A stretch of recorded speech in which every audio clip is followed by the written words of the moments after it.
మీ business విస్తరించాలనుకుంటున్నారా? మార్చి 16-17న హైటెక్స్ లో franchise India biggest ఫ్రో expo. జీవన పరిమాణ క్రమంలో హెమోసేపియన్లు తోకలున్న కోతుల జాతికి చెందినవారని చార్లెస్ డార్విన్ ముందుగానే చెప్పారు.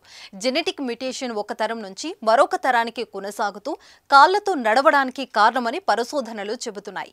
ఓ శిశువు తోకతో జన్మించిన అత్యంత అరుదైన ఘటన చైనాలో చోటు చేసుకుంది.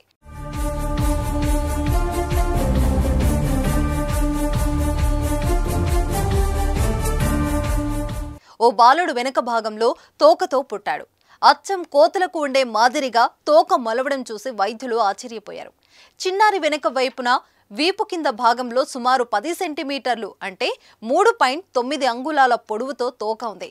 అయితే ఇది అసంపూర్ణమైన క్షీణత వల్ల వచ్చినట్లు వైద్యులు అనుమానం వ్యక్తం చేస్తున్నారు. వెన్నెముక పక్కనున్న కణాలను అత్తుకోవడం వల్ల పిల్లల్లో ఇలాంటి లోపాలు వస్తాయని డాక్టర్లు తెలిపారు.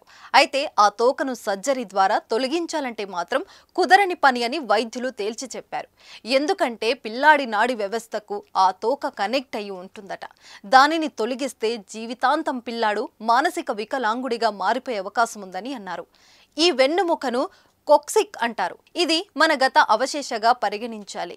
ఈ వెన్నెముక అసలు ప్రయోజనం చెట్లను ఎక్కేటప్పుడు సులువుగా బ్యాలెన్స్ తప్పకుండా చేయడం. ఇది మన పూర్వీకులకు ఉండేదని, కానీ ఇప్పుడు ఈ వెన్నెముక ఉన్నా కూడా ప్రయోజనం ఉండదు.